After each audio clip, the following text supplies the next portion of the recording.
Paz do Senhor, gente. Que a bondade do Senhor enche ainda mais o seu coração. Que as águas do Espírito nos façam submergir dentro do seu coração ainda mais, em nome de Jesus. Gostaria de pedir que você pudesse curvar sua cabeça.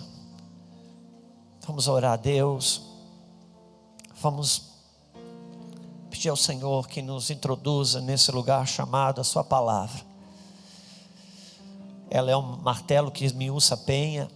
Ela é o sabão do lavandeiro. Ela que nos lava. Ela é o alimento das nossas vidas.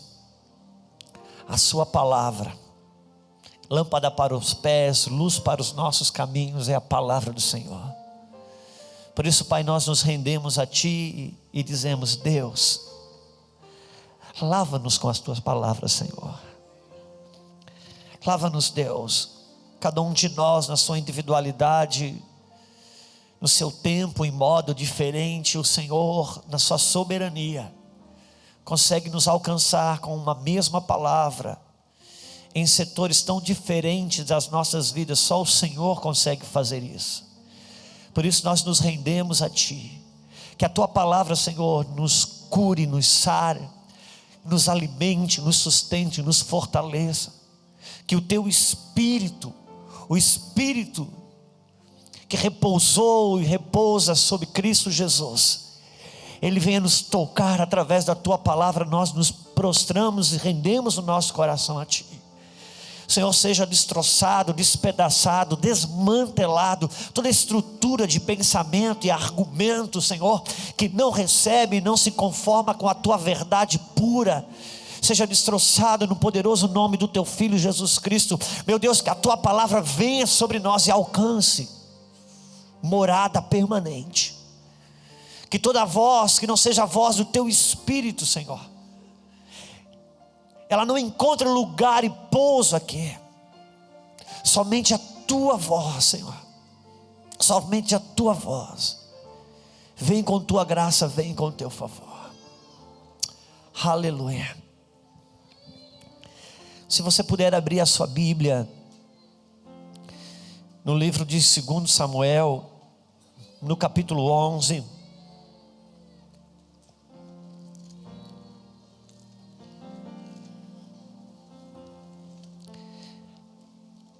É um texto muito conhecido, embora nós não vamos nos ater àquilo que normalmente é a maior proposta do texto, que é a grande tragédia que aconteceu na vida do rei Davi. No capítulo 11, no versículo 1,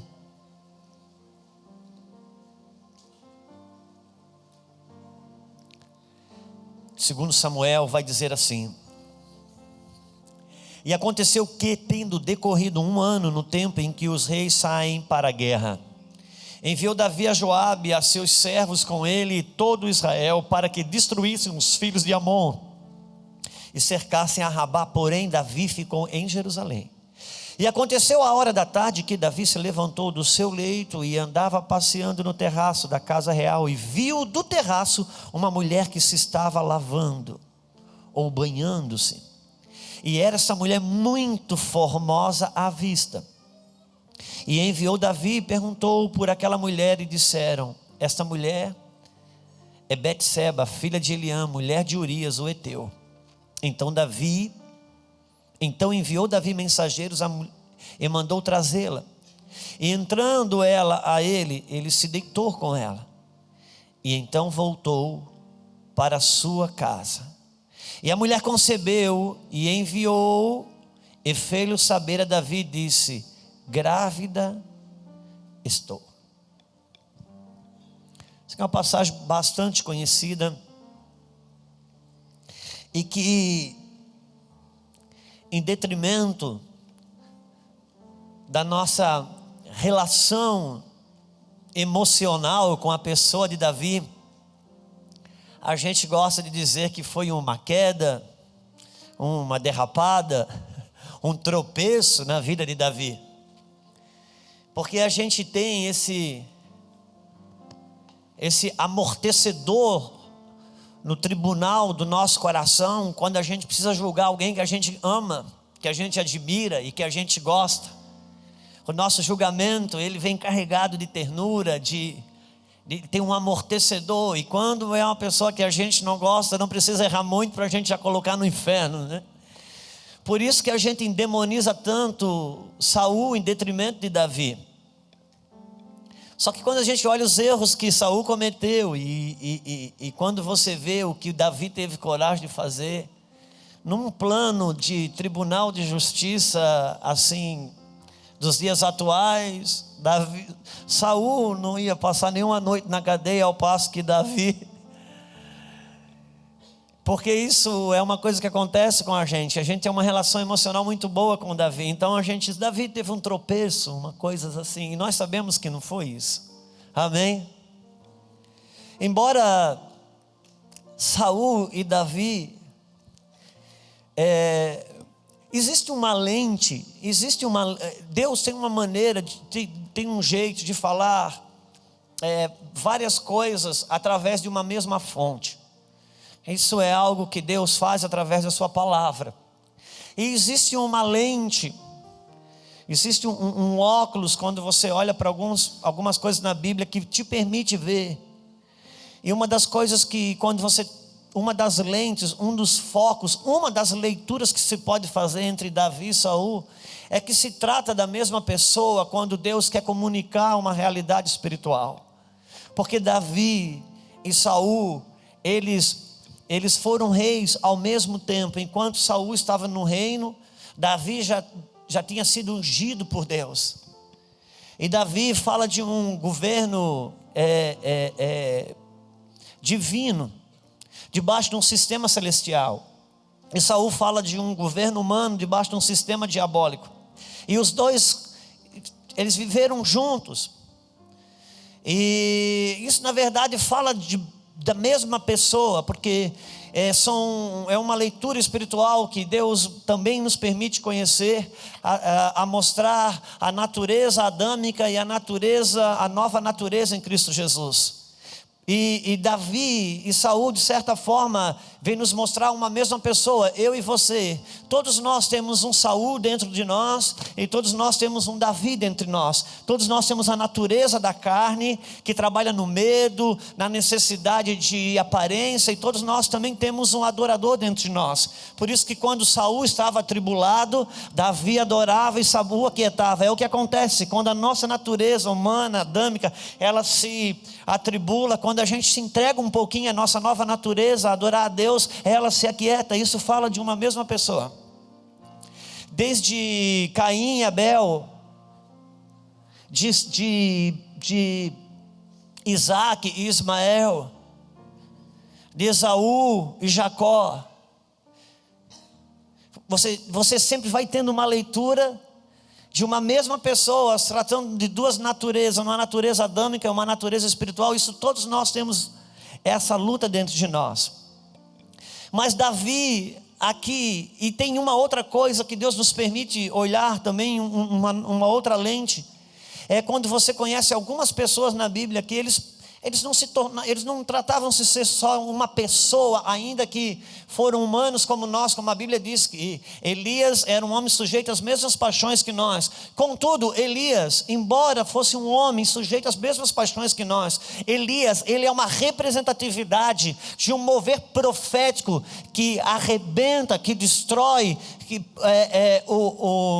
o reinado espiritual de Jezabel, para a chegada de algo de Deus sobre a face da terra. Então tem a própria Jezabel, embora ela fosse uma mulher humana, uma rainha, esposa de Acabe, ela é na Bíblia uma representatividade de um movimento, de um governo diabólico, de manipulação e controle que destrói famílias. Assim como você olha para Isaac, quando ele foi submetido a um altar de sacrifício, nós sabemos muito bem que Isaac estava numa representatividade de Cristo, é um tipo de Cristo que foi imolado ali, embora não aconteceu fisicamente, mas a tipologia aconteceu. Então nós temos Abraão como um Deus Pai, Isaac como um Cristo, o seu filho Jesus Cristo. E mais tarde um moço, um secretário de Abraão, vai buscar uma esposa para Isaac. Então nós sabemos que aquele secretário representa o Espírito Santo, que traz Rebeca, a esposa, que é o Espírito Santo preparando e trazendo a noiva para casar com Jesus. Nós conhecemos essas simbologias, amém? Então nós temos aquela pessoa humana que tem muitos ensinos no campo humano para nós, mas nós também temos aquela mesma pessoa no campo profético. Como o próprio Adão, nós temos o Adão humano, que ele pecou, que ele desobedeceu a Deus. Mas nós temos o Adão profético, que figurava a pessoa de Jesus Cristo. Por isso que em Timóteo a Bíblia diz que não foi o homem enganado, foi a mulher que foi enganada. Agora, se o homem não foi enganado, se o homem não foi seduzido, como diz a Bíblia, por que ele errou? Porque o Adão humano, ele pecou, desobedeceu a Deus. Mas na figura de um Adão profético não.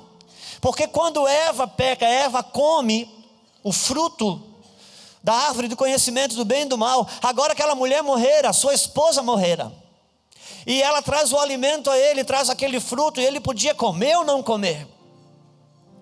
Mas Adão tinha uma aliança com ela. A Bíblia diz que Adão não foi seduzido, ele não foi enganado. E ele acaba escolhendo, sabendo que aquela mulher, ela comendo do fruto, ela ia morrer, ela ia ser expulsa do paraíso. E ele tinha uma aliança de matrimônio, ele tinha uma aliança de casamento com aquela mulher. E ele escolhe morrer, escolhe comer o fruto e morre juntamente com ela. Embora o Adão humano desobedecesse a Deus, não profético, porque o profético estava mostrando a respeito de Cristo Jesus, que um dia, tendo uma aliança com o homem comeu do pecado e morreu. Cristo vem, come do pecado também, morre para que ressuscitando ele, ressuscitasse também a sua esposa, a igreja, que somos nós. Então o Adão profético não desobedeceu, o Adão profético morreu por fidelidade a uma aliança de matrimônio. Então nós temos na pessoa de Davi, tem o Davi profético que nos ensina a respeito de um caminho no Espírito, e temos o Davi humano, aquele que errou, que tropeçou, que fez coisas que não devia fazer, e que esse nos ensina muitas coisas também, amém? E Davi, ele recebeu um elogio de Deus, uma coisa que eu não sei se existiria outro elogio na Bíblia. Nós existem homens na Bíblia que a gente diz que Deus não faz acepção de pessoas. Deus não faz acepção de pessoas nesse sentido de acepção que nós no conceito que nós temos. Agora Deus faz acepção de confiança, faz. Porque um dia, quando alguém quis interceder diante de Deus, ele falou: nem que Jó e Daniel, e qual é o outro? Quem era o outro? Não é Moisés, Enoque? Acho que foi Enoque. Noé. Vamos pensar que é Noé, deixa eu colocar esse homem. Ele disse: nem que Jó, Daniel e Noé me pedisse isso, eu não faria. Deus colocou esses três num lugar diferente. Samuel, Deus colocou esses três num lugar diferente. Deus disse assim: tem coisas que você pede eu não faço, mas se ele pedir eu faço. Amém? E Deus testificou de Moisés, dizendo que eu falo com esse homem de face a face, como um amigo. Agora Davi, Deus diz assim: esse cara é segundo o meu coração. E Deus pega um homem, esse homem ele tem o meu coração, porque o Davi descobriu coisas que só um homem nascido de novo poderia descobrir, e ele descobriu tendo somente a velha natureza, a natureza adâmica é uma coisa fantástica. Deus disse: esse cara tem o meu coração. Agora eu te pergunto, como uma pessoa que tem o coração de Deus poderia fazer o que Davi fez? Nós sabemos a história de Davi. Ele mandou todo mundo para a guerra. Ele foi dormir um sono depois do almoço, e quando ele vai no terraço, ele acorda, ele vê uma mulher. Tem gente que diz que o Davi se apaixonou por Betseba. Irmão, Davi desejou um corpo, Davi não se apaixonou pela mulher. E ele manda buscar essa mulher, ele tem uma relação sexual com ela, de prazer. Ela manda avisar que está grávida. Ele pensa: como que eu vou fazer agora? Então ele tem uma ideia de mandar trazer o marido da mulher. Manda buscar o marido dessa mulher na guerra. Esse marido vem.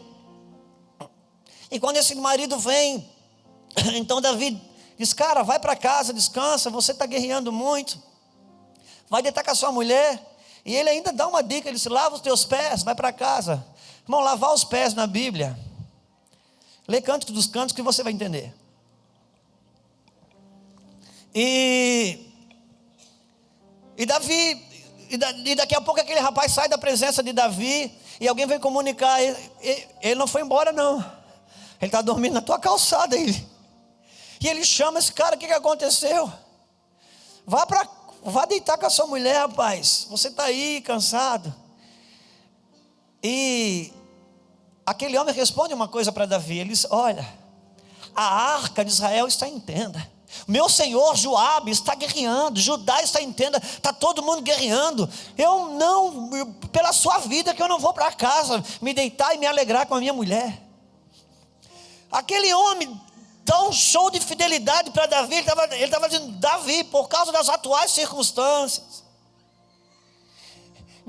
eu não me sinto no direito de ter acesso àquilo que eu tenho direito. Ao passo que Davi do outro lado estava dizendo: meu Deus, estava numa cegueira tão grande que ele não conseguiu nem ser comunicado por nada ali. Então eles ficam aí mais uns 2, 3 dias. E no dia seguinte Davi traz ele para um banquete, manda ele tomar um porre, enche a cara daquele camarada e diz: agora vai, porque bêbado já aquela consciência que a gente tem, até tomar a primeira é uma, depois que toma, quem já sabe, né? Quem tem um bom passado, ele sabe o que eu estou falando, um bom mal passado. E aquele cara mesmo bêbado, ele decide dormir na calçada. Aí vieram avisar: o cara não foi deitar com a mulher não. Ele diz: e agora, Davi, o que eu preciso fazer? Davi estava em busca de um álibi. Então, você sabe a história.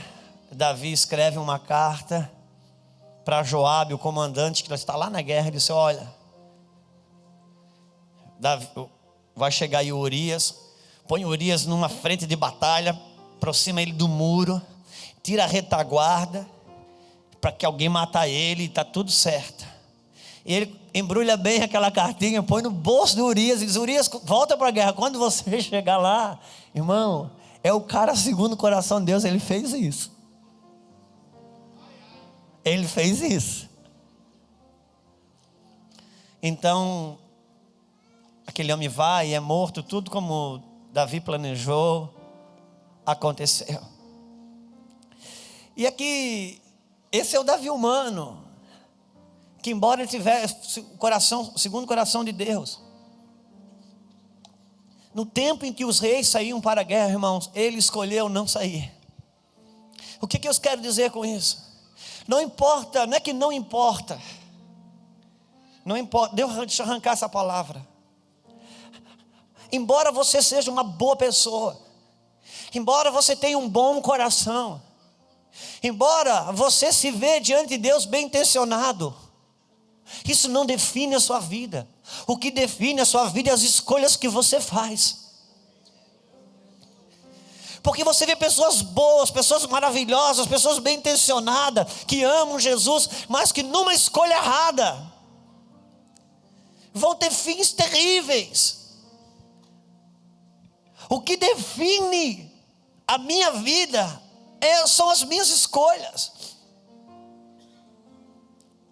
Não são as escolhas de Deus, não. As minhas escolhas não definem as escolhas de Deus, mas definem se eu entro nelas ou não. Quantos estão comigo?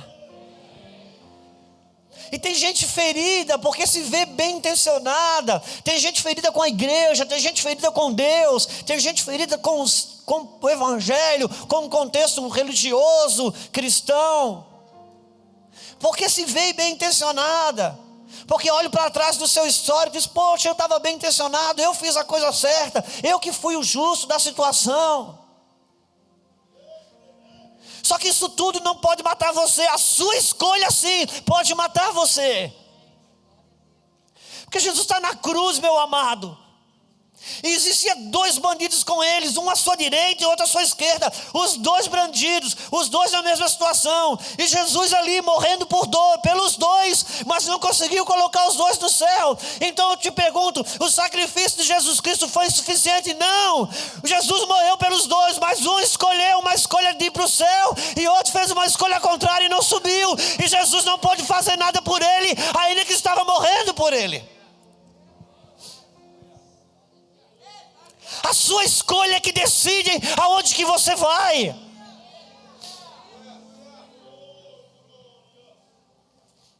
E em tempos difíceis como esse, em tempos turbulentos como esse, onde a valorização do sentimento humano, dos direitos humanos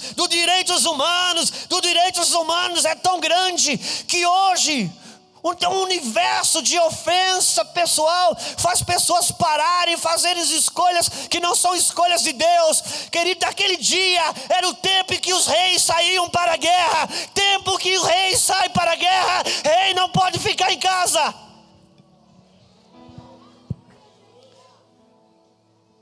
Então havia um movimento, um tempo que era um tempo do movimento do céu, mas Davi fez uma escolha fora do movimento do céu.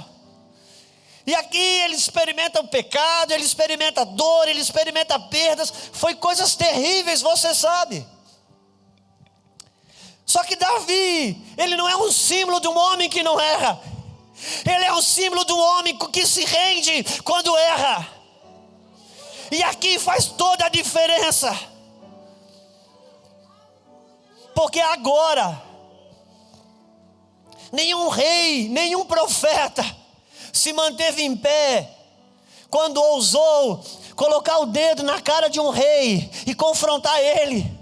Ou foi para a masmorra, ou foi para a cisterna, ou foi para o gancho. Só que Davi não. Natan, aí entra o Davi profético, aí entra o Davi na tipologia de Cristo, aí entra o Davi que ensina um caminho no Espírito, que redime, que remove injustiça, que recupera o que está perdido. É um Davi que faz escolhas em Deus, em situações adversas, até mesmo quando está errado. E o Davi, e aquele Natan, o profeta, vem e diz: cara, você conhece a história, mas eu estou rememorizando ela. Cara, você sabe, existia um homem muito rico que tinha vários gados, várias ovelhas, vários cordeiros. E existia um cara pobre, só tinha uma cordeirinha, e vivia para aquela cordeira. Ela comia do seu bocado, dormia com ele, e vindo um viajante, aquele rei, aquele homem rico, não querendo sacrificar uma das suas cordeiras, decidiu matar a única cordeira que aquele pobre tinha e dar para o viajante. E ele nem acabou de contar a história. Davi, porque a gente no pecado, irmão, a gente quer matar o que o outro faz, o que o outro erra. A gente no pecado, a gente cega de um jeito que a gente quer matar o outro. Aí o Natan pega e vira o espelho ao contrário, diz: Davi, esse cara aqui, porque Davi disse assim: esse cara não merece morrer, não merece viver, esse cara tem que morrer, um cara desse, e vai ter que restituir 4 vezes mais. Então é a hora que Natan só vira o espelho assim e diz: olha, Davi, esse cara é você, esse cara é você. Aí Davi põe a mão na cabeça e diz: pequei contra Deus. Aí Natan diz: mas fica tranquila, você não vai morrer, o teu pecado está perdoado, mas a criança vai morrer. E a criança nasce e adoece. Ainda que você já sabe, mas pelo menos eu quero ressuscitar a leitura. Vai estar no capítulo 12.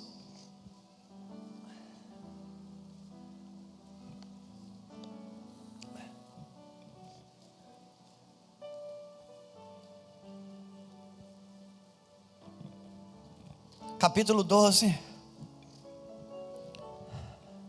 versículo 13, já vamos pegar a resposta de Davi.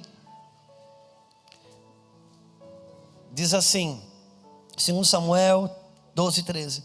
Então disse Davi a Natã: pequei contra o Senhor. E disse Natã a Davi: também o Senhor perdoou o teu pecado, não morrerás. Todavia, porquanto com este feito desse lugar sobremaneira a que os inimigos do Senhor blasfemassem, também o filho que te nasceu certamente morrerá. O filho que te o filho já nasceu aqui, hein, gente? Deus deu um tempo legal para Davi se arrepender, mas não deu jeito não. Versículo 15. Então Natã foi para a sua casa, e o Senhor feriu a criança que a mulher de Urias dera a Davi, e adoeceu gravemente. E buscou Davi a Deus pela criança, e jejuou, e entrou e passou a noite prostrado sobre a terra. Então os anciões da sua casa se levantaram e foram a ele para o levantar da terra. Porém ele não quis e não comeu pão com eles. E sucedeu que ao 7º dia morreu a criança. E temiam os servos do seu senhor dizer-lhe que a criança era morta, porque dizia: eis que, sendo a criança ainda viva, lhe falávamos. Sendo a criança ainda viva, lhe falávamos, porém não dava ouvidos à nossa voz. Como, pois, lhe diremos que a criança é morta? Porque mais mal lhe faria ele a si mesmo. Viu, porém, Davi que os seus servos falavam baixo, e entendeu Davi que a criança estava morta. Pelo que disse Davi ao seu servo: é morta a criança? E ele disse: é morta. Então Davi se levantou da terra, e se lavou, e se ungiu, e mudou os seus vestidos, e entrou na casa do Senhor, e adorou. Então veio à sua casa, e pediu pão, e lhe puseram pão, e comeu. E disseram os seus servos: que é isto que fizestes? Pela criança viva jejuastes e chorastes, porém depois que morreu a criança, então tu te levantas e come pão? E disse ele: vivendo ainda a criança, jejuei e chorei, porque dizia: quem sabe o Senhor se compadecerá de mim, e viva a criança. Porém agora que é morta, por que jejuarei eu? Poderei eu fazê-la mais voltar? Eu irei a ela, porém ela não voltará a mim. Agora nós temos um Davi profético, o cara que agora se quebranta, o cara que se quebra, e a criança adoece. Davi tira a coroa, Davi tira as vestes reais, Davi põe cinza na cabeça, Davi põe pano de saco e começa a chorar por aquela criança. E as pessoas vêm dizer: Davi, te levanta, cara, te levanta daí, meu, vão comer, te levanta daí, olha o reino, o ministério está bombando, o negócio está pegando, você não pode parar com isso aí não, te levanta, isso não é tão importante. O homem fora do movimento de Deus, no tempo em que os reis saíram para a guerra, era tempo do rei sair para a guerra, ele ficou em casa. Agora quando ele entra em Deus, no tempo que todo mundo diz: se levanta, come, festeja, ele disse: não, é tempo de chorar. Quando você entra em Deus, o movimento em fora pode ser diferente, mas você anda no movimento de Deus, e ele disse: agora é tempo de chorar. E Deus disse para Davi: essa criança vai morrer. E aí ele manifesta, porque ele é um homem segundo o coração de Deus, porque ele, conhecendo o coração de Deus, ele disse: ainda que Deus tenha uma sentença de morte, eu conheço o coração desse Deus, ele é carregado de compaixão, ele é carregado de misericórdia. Enquanto tiver fogo nessa criança, eu vou orar, eu vou chorar, eu sei que Deus pode mudar isso. Então ele decide para tudo, e decide lidar com a situação que ele promoveu. E de repente, ele sente que o movimento em sua volta muda. Ou começou um bochiche daqui, um bochiche de lá. E ele já percebeu, alguma coisa aconteceu do lado de fora. E ele então disse, a criança morreu, não foi? Como que Davi conseguiu perceber do lado de fora um bochicho a respeito de que a criança havia morrido? Porque Davi não estava envolvido com a sua dor pessoal. Davi estava envolvido com a dor de uma causa que precisava ser remida. Quando o Davi profético, quando o homem se alinha com Deus, ainda que ele tem dores, ainda que ele tem perdas, ainda que ele tem danos, ele não perde conexão com as necessidades e as realidades que estão em sua volta. Por quê? Porque ele não está mergulhado em si mesmo, ele está mergulhado numa causa de Deus. Um dia, a Luciana me cobrou uma postura melhor com as meninas e com ela. E eu estava vivendo dias muito difíceis. E eu disse, Luciana, eu não aguento hoje ter uma melhor reação nem para mim mesmo. Você quer que eu tenha para vocês? Ela disse, eu quero. Sim, porque esse é o evangelho. Isso é argumento de egoísta. Se você não faz por você, faça por mim, faça pelas suas filhas, porque isso sai de você, te arranca de ti mesmo. Enxerga quem está à sua volta, pessoas em sua volta precisam de você. Você precisa estar bem, você precisa estar saudável.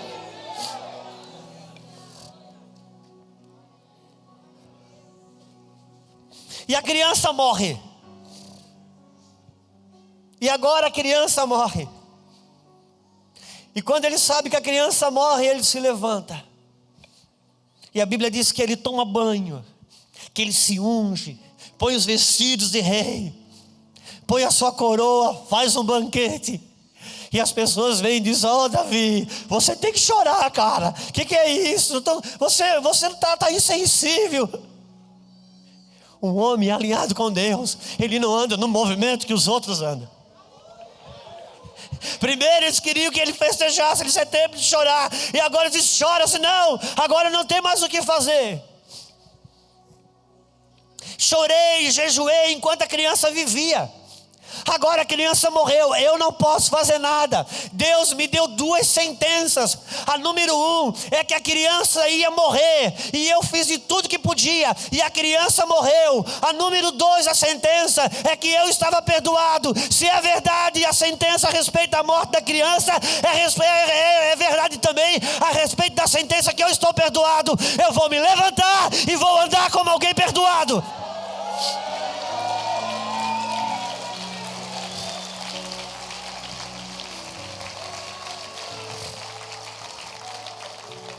O que eu podia fazer para mudar essa situação, eu fiz. Essa situação, a criança morreu. Eu vou me levantar. Quer você me critique, quer você não me critique. Eu preciso viver. Alguém precisa viver. Então levanta e anda. E disseram, Davi, o que aconteceu com você? Aconteceu é que eu estou no movimento de Deus. E quem está no movimento de Deus precisa saber enterrar aquilo que já morreu na sua vida.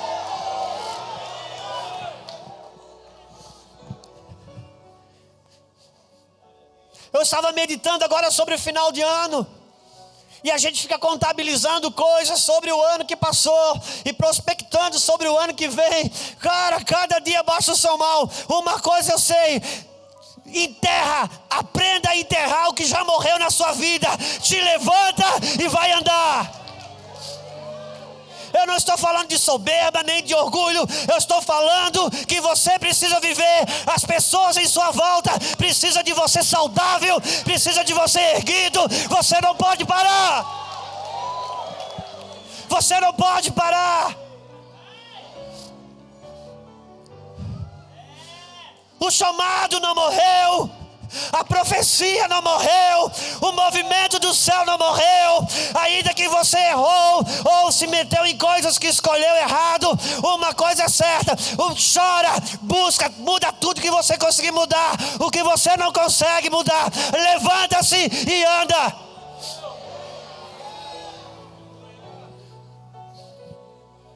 Nossas escolhas erradas, ou as escolhas erradas que outros fizeram sobre nós, elas não podem definir o curso da nossa vida.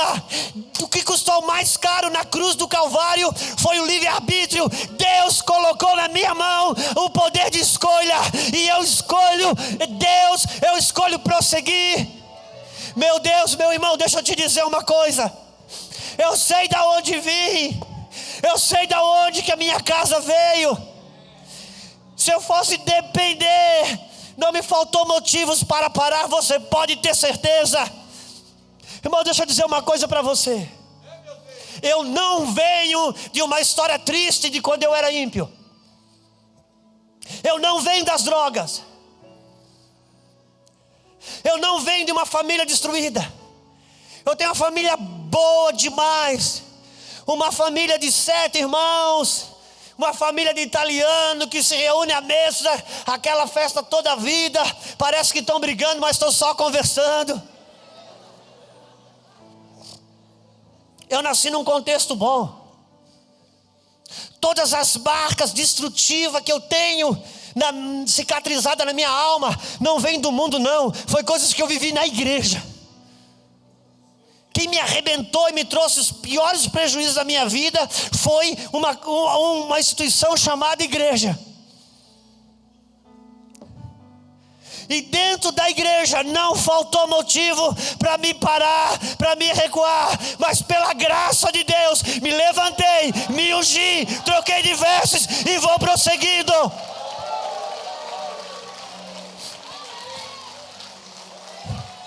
Como diz o pastor Luiz Hermínio, não se trata de uma mensagem motivacional, não. Se trata de deixar as coisas que para trás ficam e continuam para o prêmio da soberana vocação.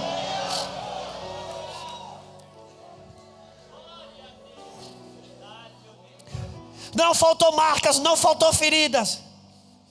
E para a glória de Deus, não trago feridas não, trago cicatrizes. Porque quem não é sarado, não levanta e não anda. E certamente não estou plenamente curado. Não, sei disso. Sei que ainda não alcancei a perfeição. Mas uma coisa faço, é que deixando as coisas que para trás ficam, prossigo para o alvo. Aprenda a enterrar o que já morreu na sua vida. Diga para o seu irmão que está do seu lado: eu não sou muito de fazer isso, mas eu vou te pedir. Fala, dá uma cutucada assim: solta esse defunto, por favor.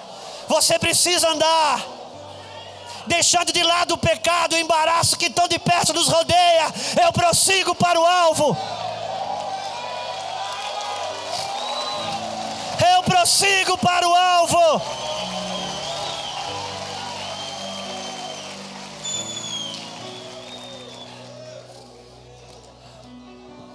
Se fizeram isso com o galho verde, o que não farão com o galho seco? O que não farão com o galho seco? A Bíblia fala de um homem paralítico que se compadeceram dele e trouxeram ele para que Jesus o tocasse. Aproximaram da casa e não havia como chegar, a multidão era grande. 4 homens generosos foram pelo telhado, abriram o telhado, amarraram aquele homem numa corda e desceram aquele homem. Quando Jesus olha para aquele homem, Jesus diz: os teus pecados te são perdoados. Logo a enfermidade daquele homem não era uma paralisia, era um relacionamento com o perdão que ele não conseguia ter. E Jesus diz: os teus pecados foram perdoados. Toma a tua maca, levanta e anda.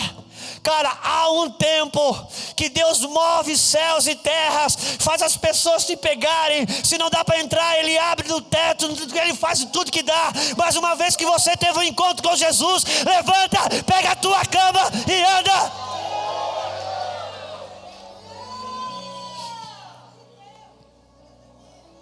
Levanta, pega a tua cama e anda. Agora Ele já te tocou. Teus pecados já foram perdoados. Como disse o pastor aqui, não necessariamente o pastor, mas o que ele leu. Houve riso no dia que Isaac nasceu, mas houve banquete o dia que foi desmamado. Por favor, meu irmão, tem uma fila de gente nascendo de novo, querendo entrar no berçário. Você não cabe mais nessa cama. Sai daí, larga a chupeta, pega a espada, se levanta, vai andar. Vai andar.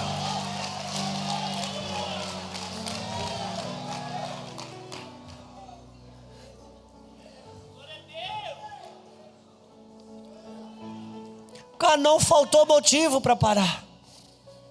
Eu preguei aqui um dia, à tarde, não pode falar que é o culto da pastora assim, mas foi no culto da esposa do apóstolo Luiz Hermínio.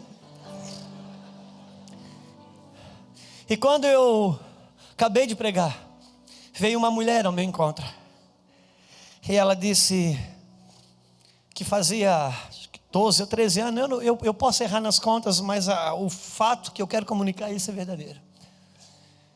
Que ela disse que ela não tinha vida, porque uma criança dela tinha morrido, e ela desde então não conseguiu mais viver, e não conseguiu ter relação com a vida, com ela mesma, nem com Deus, porque Deus permitiu que aquela criança morresse.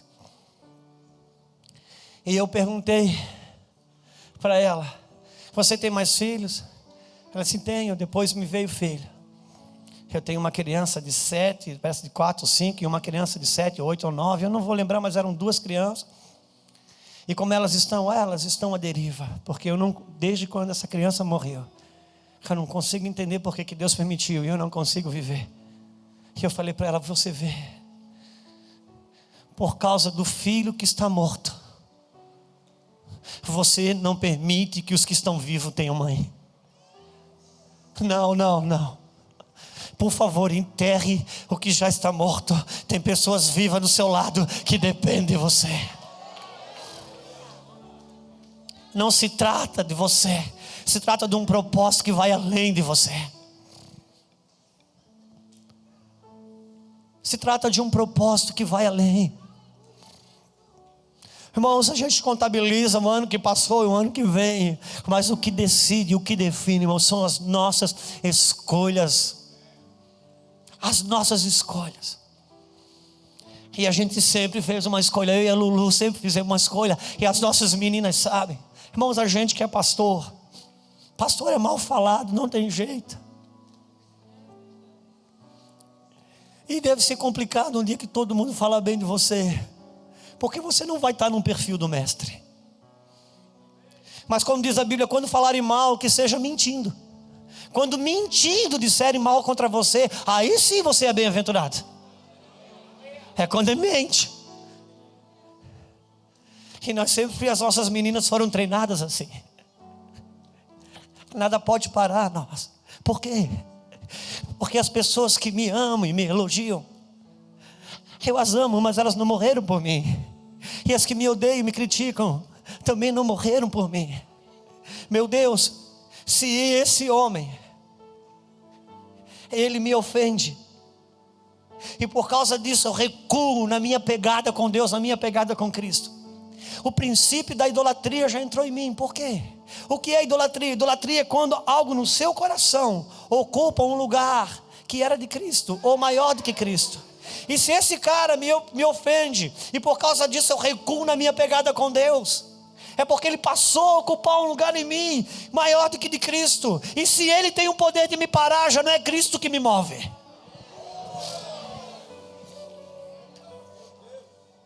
Por isso, te levanta. Bom, não estou falando de ser orgulhoso ou arrogante, não. Eu estou falando de você andar no movimento do céu. Se é verdade, irmão, se é verdade que Deus fala das dores que eu sofro quando eu faço escolhas erradas, então é verdade também que eu estou perdoado. Então eu vou me levantar como perdoado, e eu vou andar como perdoada. Não faltou motivos para a gente parar. Tem uma coisa que acontece no mundo do evangelismo. As pessoas que gostam de fazer evangelismo na rua, uma coisa que acontece é que 10 pessoas que é evangelizada na rua, você vai saber aqui no Brasil que 7 é desviada. E das 7 desviadas, você vai ouvir pelo menos de 6 delas que elas estão machucadas com a igreja, porque a igreja machucou ela. Aí sabe o que acontece? A equipe de evangelismo volta para a igreja braba com a igreja e com ódio do pastor. Bom, a impressão que dá é que quem está aqui dentro nunca foi ofendido. Não, querido, quem está aqui dentro foi ofendido igual, decidiu escolhas diferentes. Isso é que muda. Agora, sarado pelas suas escolhas, então tem uma palavra para trazer de volta o ofendido. Se não, volta para casa com raiva da igreja. Está dizendo, é verdade mesmo, ninguém presta. Cara, aí você tem o Facebook para potencializar isso. É uma coisa fantástica. Não. Eu vou fazer escolhas segundo Deus. Olha, deixa eu dizer uma coisa para você. Apocalipse, Jesus fala com 7 igrejas. E tem uma, literalmente, que ele diz, vocês estão desviados. Inclusive, eu já não estou mais aí dentro, eu estou do lado de fora. E estou batendo para entrar e ninguém deixa. Mas a essa igreja, ele chamou de igreja. E aquele pastor, ele chamou de anjo da igreja. Seja como for, a visão de Jesus não mudou a respeito deles. O que Deus pensa sobre mim não mudou. Quero encerrar dizendo, de quanto Gideão fala forte em mim. Você sabe, quando Deus visitou Gideão, ele estava malhando trigo no lagar. Ele estava malhando trigo no lagar porque ele estava com medo dos medianitas. Porque naquela época era colheita de trigo, não era colheita de uva. E os medianitas esperavam Israel colher para vir roubar a colheita. Então ele se adiantou, pegou a colheita de trigo. E ele disse, eu vou malhar esse trigo lá no lagar, onde pisa as uvas, porque não é tempo de uva. Se eles virem, eles não vão lá. E aí ele está apavorado. Cada mexida fora do lagar poderia ser os medianitas. De repente Deus aparece e diz, Gideão, homem valente. Eu digo, cara, como Deus pode chamar de valente um cara que está morrendo de medo? Uma coisa, meu amado, é como você se vê, e outra coisa é como Deus te vê. Te levanta e escolha andar. Não estaríamos experimentando coisas que experimentamos hoje se não tivéssemos feito a escolha de continuar em Deus, mas continuar não ferido. Continuar não ferido. Agora nós vamos falar até em igreja. Até em igreja nós vamos falar. Quem podia imaginar? Um cara que ia para a escola só para comer merenda e pegar piolho. Quem podia imaginar? Paulo diz, eu não faço a sua graça em vão. As suas escolhas é que vão definir onde você vai. Irmão, não atribui tudo a Deus, não. Com medo de roubar a soberania de Deus, não. Deixa eu perguntar algo para você. A salvação é de graça. Deixa eu perguntar para o Leandro, que daí ele não tem medo de falar. Salvação é de graça, Leandro. Então tá bom. Não, deixa ele responder. Salvação é de graça, meu irmão. O que está escrito na Bíblia de vocês? O que está escrito na Bíblia de vocês, irmãos? Pela graça. Agora eu te pergunto, Jesus morreu por todos ou morreu só por alguns? E se a salvação é de graça, Jesus morreu por todos, por que não está todo mundo salvo? Até a salvação que é de graça, o que define a sua escolha. Porque ele escreveu, está escrito, pelo menos eu acho que é Marcos 15 ou por aí afora, como diz o meu pastor, está na Bíblia. Não foste vós que me escolhestes, eu que vos escolhi a vós. Então, a respeito da escolha de Jesus com relação à minha pessoa, já está definida. O que muda a minha vida agora é a escolha que eu faço, em detrimento da escolha dele. A sua escolha enterra o que já está morto, te levanta e vai viver. Te levanta, anda. Não deixa as marcas do passado. As marcas do passado, irmão, tem que ensinar, treinar, mas não pode me parar. Elas não podem me parar. Eu queria cear debaixo desse espírito. Debaixo desse espírito. Para que você não entre em 2016, ó vida, ó céu, ó azar. Não, por favor, meu irmão. Ah, não tem motivo para festa. Não, tem motivo para festa, mas a minha vida vou continuar celebrando. Eu não vou tornar pouco ou muito o que Jesus fez por mim. Isso eu não vou fazer. Vamos cear. Eu gostaria de chamar os irmãos que vão servir a ceia. Eu quero orar enquanto isso. Se você puder ficar de pé. Pergunta para o seu irmão qual é o defunto que você precisa enterrar que ainda está fora da terra. Pergunta.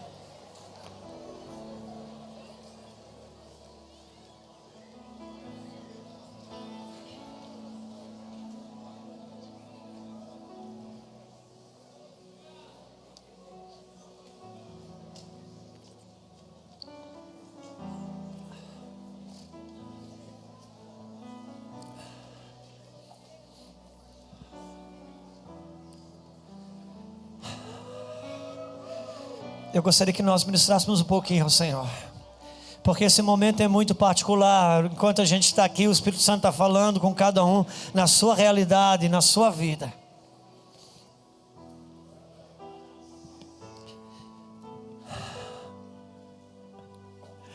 O que Ele falou acontecerá no tempo determinado.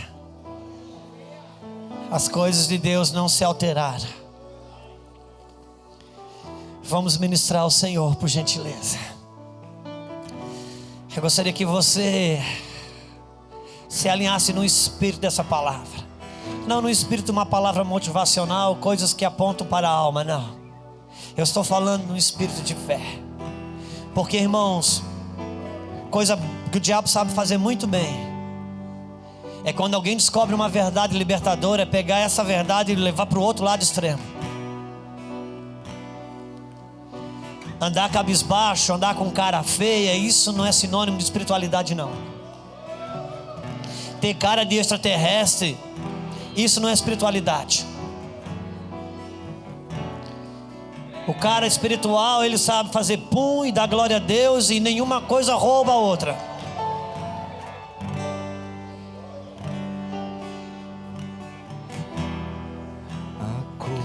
Uma coisa é espiritualidade, outra coisa é espiritualismo. Vamos adorar.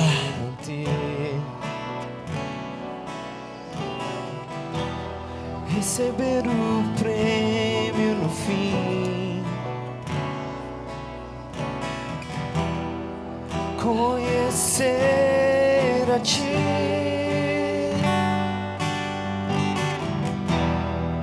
a corrida correrei,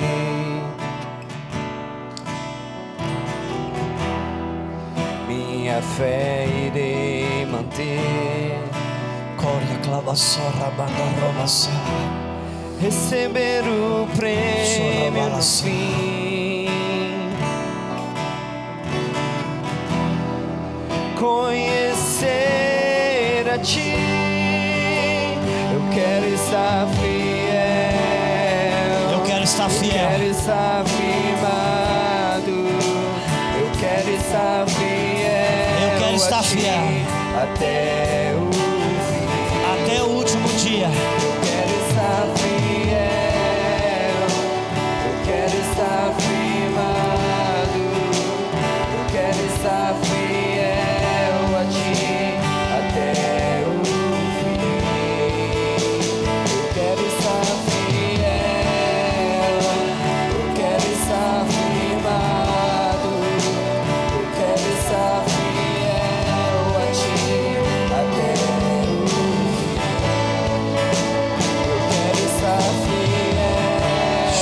Santo, Eu quero estar firmado. Espírito da verdade, Quero estar fiel a ti até o fim. fizemos uma escolha, a escolha de continuar servindo ao Senhor, a escolha de não negociar valores, a escolha de se manter fiel a Deus, a escolha de continuar respondendo a sua obra, a escolha de continuar se rendendo e se entregando ao Senhor. Eu escolho continuar perdoando, eu escolho abrir mão daquilo que quer cheirar mal na minha vida. Eu quero enterrar o que já morreu, mas eu quero chorar por aquilo que ainda possa ser mudado. Eu não vou andar no movimento das pessoas, eu quero andar no movimento de Deus, da sua palavra. E eu declaro isso em sua vida. Eu declaro em sua vida escolhas acertadas. O pastor Fernando falou aqui, Deus falou para Caim: cara, você errou. Por que você está irado? Por que você está com o semblante caído? Eu reprovei você, mas eu não estou de mal com você. Eu só estou te dando, eu estou te falando, cara, acerta, faz direito, que o seu semblante vai mudar, o teu coração vai mudar. Eu não mudo quando você erra, quem muda é você. Irmão, o salário do pecado é a morte, amém? E como é que eu aprendo isso? Eu aprendo que a morte é o salário do pecado. A morte não é o salário de Deus. O salário de Deus é a vida em Cristo Jesus. Quando eu peco, Deus não me mata, quem me mata é o pecado. Por isso que Deus diz: escolhe sair do pecado. Por que, Deus? Porque senão o Senhor vai ficar de mal comigo? Não, porque o pecado te mata. Eu decidi estar de bem com você desde o dia que eu entreguei meu filho, e isso não muda. Se levanta, se desvencilhe e anda em nome de Jesus. Por favor, cadê o meu pastor? Por favor, pastor.